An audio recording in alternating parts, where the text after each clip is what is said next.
A bizarre vegan cult has left a trail of death across America. But not long ago, they were just a group of young, talented tech people trying to save the world. So what went so wrong? And warning, this gets weird as hell. You see, too many villain arcs begin with a rejection. I mean, we're not even going to talk about art school. And this one is no different. Jack LaSota, a trans woman, was pushed out of a radical online community known as the Rationalist Movement after Jack's ideas were too extreme, even for them. One of which was the idea that the two hemispheres of the human brain had different genders and were actively trying to kill each other. But being kicked out didn't mean that those ideas just went away. Jack took his online username Ziz and created a group that became known as the Zizians. And they didn't just want to talk about their ideas online, they wanted to create a new way of life. And in 2017, they took those ideas seriously. Somewhere off the coast of California, they acquired an old, rusting World War II era tugboat, and their plan for it was radical. Create a floating community of free-thinking individuals who would live outside the rules of society, focusing on philosophy, AI, research, and radical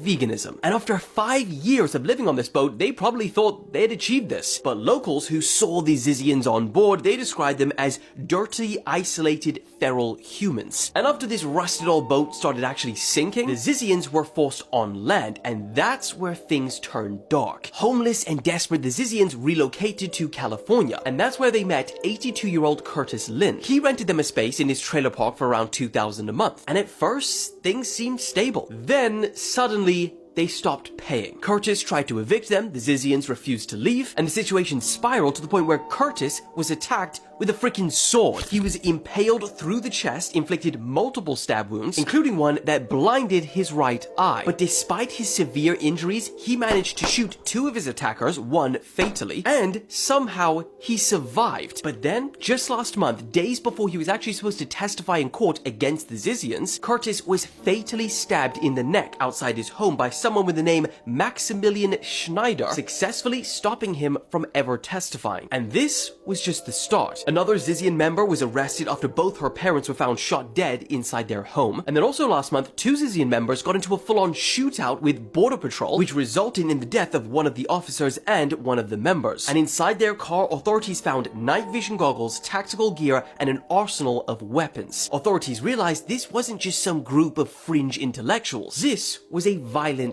cult. And all of this led to the most recent arrest, the leader, Jack LaSota. Ziz was arrested dressed in all black, carrying ammunition belts and a weapon. And unfortunately, it doesn't even stop there, because authorities believe that several of these members are still out there, some in hiding and others possibly even planning their next move.